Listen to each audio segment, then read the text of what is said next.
there with your map markers, protractors, but anyways, basically all the stuff that you normally use to do land nav with.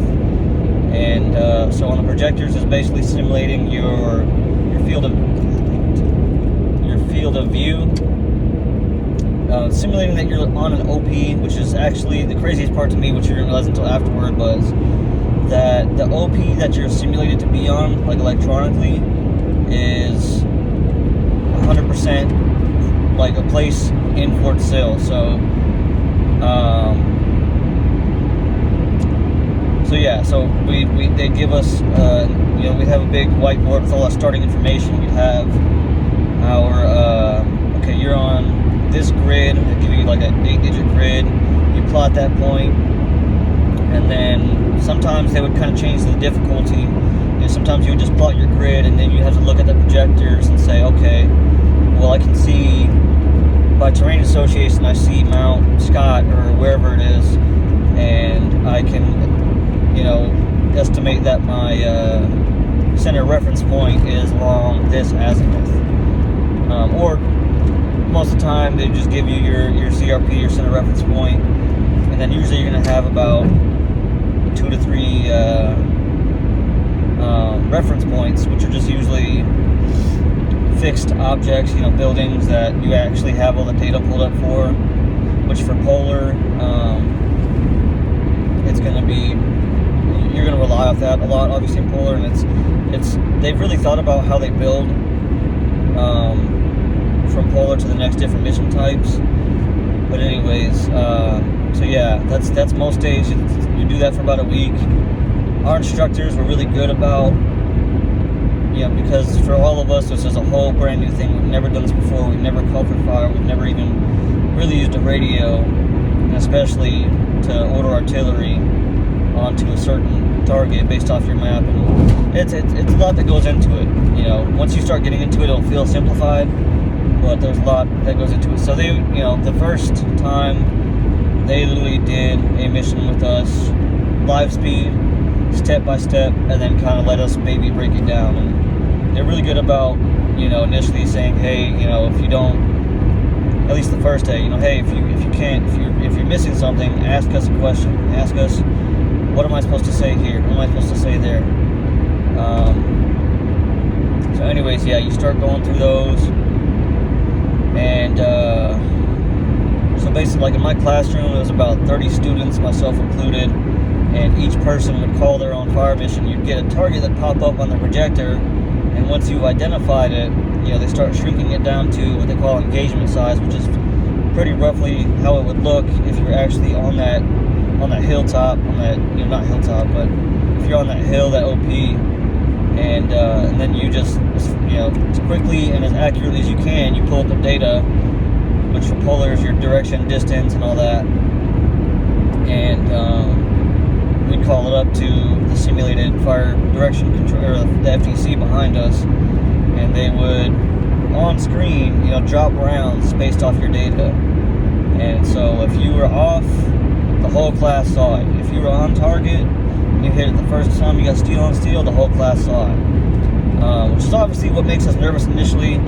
Just, again, they're going to tell you the same thing, but just keep in mind, if you're in this AIT or any AIT, it's because you haven't done that job before.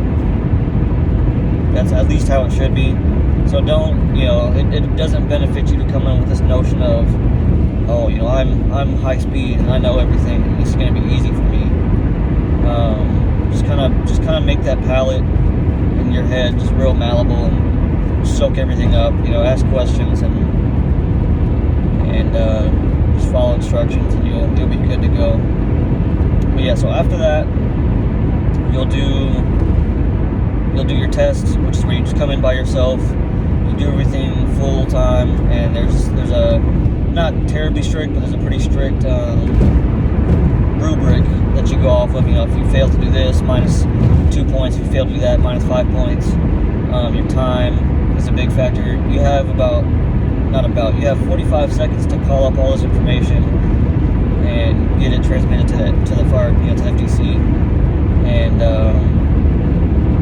so yeah, initially They give you 45 seconds, and then every couple seconds you go after will be -2, -2, minus. So there's a kind of a, when you're learning, there's kind of a gauge of, you still have a tolerance to get all that information out, because it's new. It's not easy. It does become so the further you get on. So anyways, after polar, you go on to grid missions, and which is pretty much the same thing. You're going to see a target, and the only difference is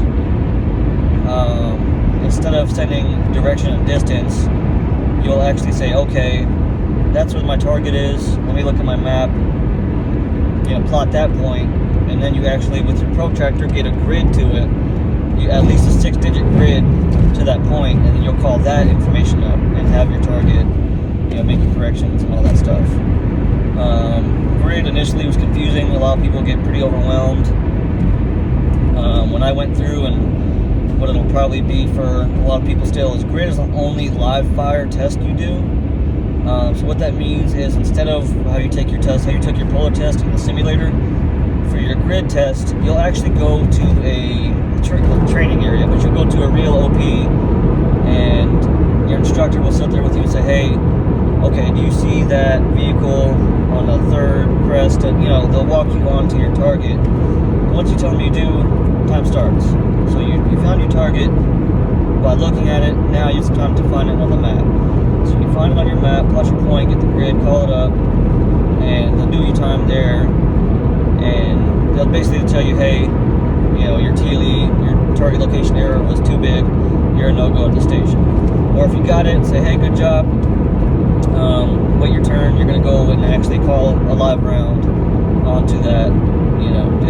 It's mostly for safety, because some people could and have called, or written down grids where it's simple as mixing up a 9 here and a 9 there, or whatever number in a different spot can put you on a civilian house or civilian roads. That's being dramatic, but which is why they check it before they let you actually go to the radio, which the FTC normally would catch that anyways, but it's just a fail-safe before the other fail-safe. And anyways, so yeah, then you go up to your instructor at the actual fire line, and you'll have your cheat sheet all filled out with the this is me, all your targeting data, and then your other lines of transmission. You'll call it up, they'll still kind of walk you through it, and then you'll actually get to see your round drop in impact, which is really cool to kind of say, oh wow, this is my job. And you'll make your corrections, and then you obviously, the same way you would lose points for having errors in the rest of that fire mission. So that's grid. And then you go to shift from known point, which is tested in the simulator the same way. Shift from a known point, I'm not going to go too much into it, but it's basically where I take one of those known points, and let's just say I have a target that's pretty close to it. All I'm going to do is say, hey, this is very simplified, but take this data and adjust onto, what a tank, wherever it is, that's that, 200 meters to the right and 400 meters further. That's it. So yeah, you test out on that. That's pretty easy. And your last one that you test out in the simulator is called suppression. Well, it's immediate suppression, which you only have 25 seconds to do, which sounds crazy initially. Initially, it is pretty quick to get all the information out, but you've already been doing this for at least a solid 3 weeks. So usually your fire missions, as long as you understand the basics of how to get your targeting data and how to actually call it up, it's just a matter of how fast you can do it. So immediate suppression, again, same thing. It's you don't make any corrections to it, because the purpose of immediate suppression is different than the purposes of the other fire mission types. So yeah, you finish that, and then for us, I think Tech Week is supposed to be the other way around, but Tech Week is where you get your hands on with more of the digital equipment that we would use, to show you some But anyway, they show us devices we use, how to use them, how to set them up, how to operate them, basic maintenance, stuff you're definitely going to use at your unit. So yeah, it's kind of boring. It's a lot of death by PowerPoint, which, you know, our battery commander told us he's working on. The Army's branching, correct me if I'm wrong, but the Army's branching away from death by PowerPoint little by little. So it really wasn't terrible. And again, if you're involved in your book and you actually care about the future, your future as a fister, there's a lot of good time to ask your instructors questions about technical stuff. And so yeah, we got Tech Week, and then after Tech for us, and the last event you do is your culminating training exercise, your CTE, which everybody makes a big deal about. It's really not that bad. If you've been in the field, regular Army, Reserve, whatever before, if you're prior service especially, you've at least done 2-week field ops. So a 3-day field op is kind of a joke, as far as, you know, toughness. But anyway, so yeah, you'll go, or I'll say it, I went, because I don't know what you're gonna do. I went to an EST, which is basically just your little electronic simulator, just to get us familiarized with qualification of the weapons, and that's just kind of put in there to keep your soldier skills nice and sharp. And then we did like a 3-mile ruck with the full weight that you're going to have to our actual training area. Once we got to the training area, we set up the drashes, set up our tents, set up, you know, perimeters, established, hey, this is porta potties and all that stuff, and kind of just sat there and talked it out, got ready for the next day, which for us, it might have been because we had 2 platoons go at the same time. But so we had the first day, I was in the group that stayed back in the field, and we just did like basic battle drills, but, you know, 1 Alpha and 6, you know, all the different, again, basic level 1 soldier tasks. So for anybody, it should be cake. You just got a basic, it's still fresh. If you're prior service, it's not your first time around the block. And so yeah, we did that, and then we flopped the next day to where we went to the OP, which is pretty much taking just like everything you did for grid, except this time you get on the OP, you're actually setting up your radio, you're you're really learning slot top. You get to call in a mission. We got to pick our target, which was pretty cool. And then, you know, you get to choose whichever of the target methods you preferred. And basically, it's honestly kind of just practice and familiarization. We set up the LDRs, we calibrated LDRs, we competed to see who could get the best calibration on the LDR, which is the laser designated rangefinder that we used, you know, for super high accuracy when we're looking at targets. Yeah, so we did all that, called in our mission. And it was cool for me because I went from, oh my God, Polar, how am I going to do this? You know, my binoculars are vibrating. I'm so nervous about giving bad data and stuff like that, to not using a cheat sheet. I mean, all my notes were maybe 3-4 lines in a little notebook about that big. And I said, hey, this is me. You know, gave my whole mission tight, saw the round drop, communicated pretty smooth, made my adjustments, concluded the mission, and kind of hopped up and said, yeah, like, I'm not great at this, but I feel ready to go, you know, to the next level. And that's why that word culminating there is it's pretty fitting. So after you do all that, you come back, get your last hot chow, and once everything is all packed up, you do the infamous 8-mile ruck back. It's only infamous because it's really heavy. Obviously not impossible. I struggled with it. I weigh 135 pounds at the moment. When I first joined in 2015, I weighed 113. So packed on a little bit of weight. I'd like to think it's mostly strength, but whatever. So yeah, anyways, that ruck was tough. It sucked, it wasn't hard. There's a big difference between sucking hard. I'm sure all my military cats can agree with that. You know, there's a big difference.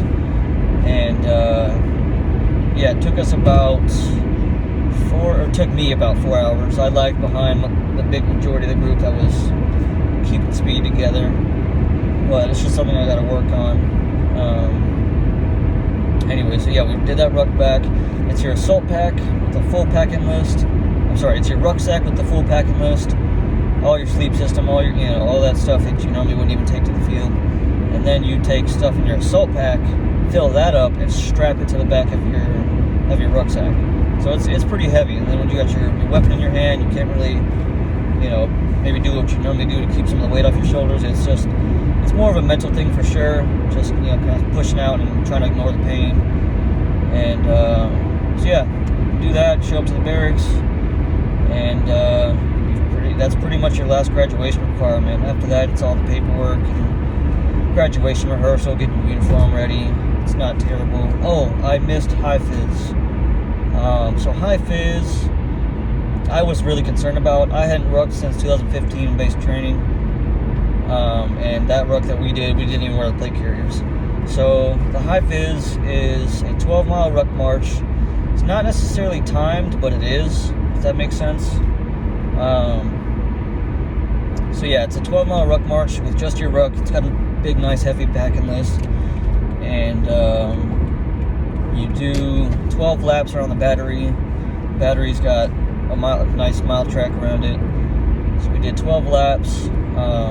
That's with your plate carrier, your flick, your rucksack, your weapon, your Kevlar, iPro, gloves, all that fun stuff. So yeah, 12 miles. It really didn't suck for me until about the 8th mile. Was when I really started to feel everything. But yeah, I mean, I made it through.